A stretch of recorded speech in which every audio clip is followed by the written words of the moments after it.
Good afternoon, Bruce. Belated happy Afternoon. birthday. You don't Oh, look, thank you. you don't look a day over 67. Good for you.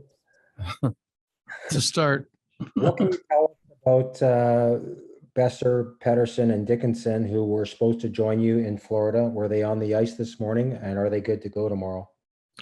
yeah, they're on the ice, and other than the 6 days being off, in Bess's case, probably a little longer, that they're scheduled to play tomorrow. I anticipate them playing tomorrow, so hopefully they'll be in. A coach likes to have a lot of his tools in his toolbox, and certainly with these three guys, it looks like you could have some familiar symmetry in your lines tomorrow, Bruce.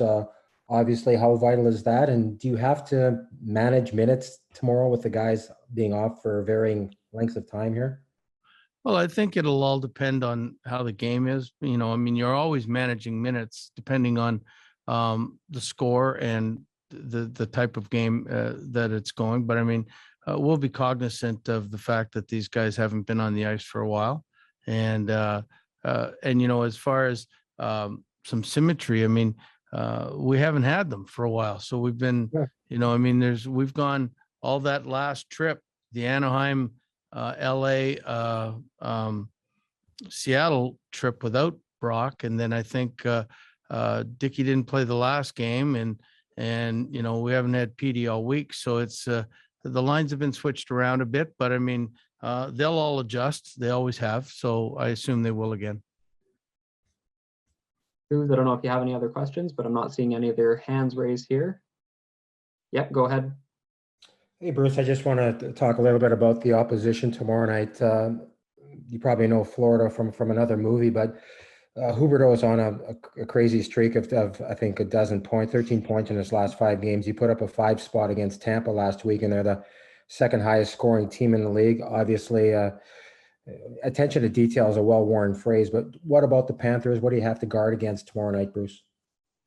Well, they can throw 4 lines at you that can all score, and they have superstars, and the line of Barkov and Huberdeau and Declare, they can all fly, and their defense are jumping up with the play. If you look at the number of points some of these defensemen have had, it's crazy, and you just got to be leery that we can't get into a track meet with these guys. They want the track meet. They want to trade chance for chance, and that's hopefully not the way that we're going to play, or the way we anticipate playing anyway. But we'll see. We haven't since I've been here, we haven't met a team like Florida yet, and it's going to be an interesting litmus test to see what our guys are made of, especially after coming, not playing for 10 days. So it'll be an interesting game. We do have one more question now from Jay Janower, Global BC. Bruce, good afternoon. I'm wondering, have the guys told you how they feel when they come back from their latest bout with COVID in terms of conditioning?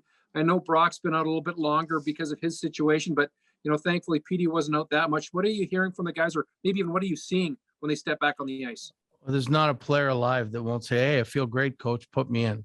So you got to look at it and from your perspective and say that you've been off for 7 days. They're not obviously going to be as game ready as if they were playing and practicing every day. So it doesn't really matter what they say.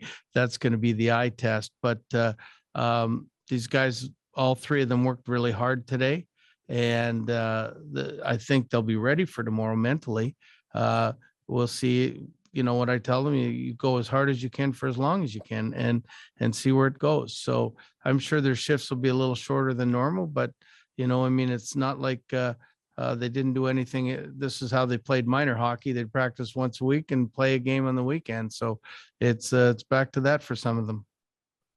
Give me your sense of what you see from the guys. Oliver Ekman-Larsson on Saturday told us that they couldn't wait to get off the ice and hop on the plane to get out to Florida and play a hockey game. I know you wanted the practice time. We've talked about that a lot, but do you sense that these guys are just chomping at the bit to really make something on this road trip?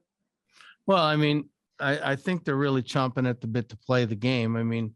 They know who our opposition is in the next 5 games, in this next 7 games. And you're playing the best of the best in the NHL right now. So it's a test to see where you're at.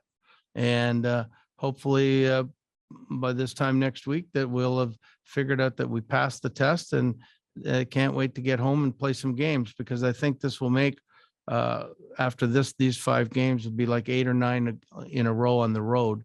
And if we can come away ahead of that, then we'll be happy with it. We have 2 more lined up now. We'll go to Kevin Woodley, NHL.com. Hey, Bruce, just curious if there was any update. You weren't sure on the weekend about Travis Hamonic and whether he would travel. And do you have any idea when the other guys who are still in protocol might join you? I mean, Chason is the only guy that's in protocol right now, I think. And he's supposed to maybe by the end of the week join us. Hamonic isn't on the trip, and I don't have an update as to when he's potentially going to be on the trip. I was hoping he'd be on this trip, but he's not. So we'll just go without him. And sorry, just to follow up, DiGiuseppe and Dowling, when you say, oh yeah, protocol, just wanted to make sure. Yeah, they're not here yet. I mean, again, I think they're supposed to be here by the end of the week, but again, the Canadian rules are different from American rules, so we'll see how that works out. Thanks, Bruce. Mhm. Up is Thomas Drance, The Athletic. Bruce, you talked about this being a stretch against the best of the best, and really for a long time, this trip has been sort of circled as a key kind of proving ground for this club. I know Jim Rutherford even mentioned it in his introductory press conference. Do you need to evaluate this team with a little bit more context than normal because of the layoff, because of the 3 in the last 25, in your view? I mean, if you want to make excuses if you don't succeed, yeah. But I mean, it's no, we are putting on the value that we're playing a game against these guys, and it doesn't matter if we had a week or 2 weeks or 5 weeks off. We've got to be ready. That's what hard practices were for, is to be ready. Now, it's not the same as games, and it's not like you're playing against your friends. You're playing against guys that want to beat you. So but it's still a test of us against them, and we'll see where we stand at the end of this week. Thanks, Bruce. Yep. And we'll take one last question from Rob Simpson, Vancouver Hockey Now. Hey, Gabby, just one on the practice today. Was it a little more generic since you're just a game away from playing an actual hockey game? What were you trying to accomplish and, get the legs going for the guys back? Normally you'd think it'd be a little generic, but I mean, we had new line combinations and we worked on the power play a lot. And the fact that we were in a plane for 8 hours yesterday sort of meant we really had to get our skating legs back, because it was a tough trip. And so, I mean, we pushed it a little harder than we normally would. It was a solid 45 minutes with a little skating with some of them at the end to make it to about 50 minutes long. So normally this would have been a day before a stretch that we're going into, would have been a quick 30-minute, just get everything stretched out and get the juices flowing a little bit. But there was a little more something to this practice than just that. Okay, thank you. We'll leave it there with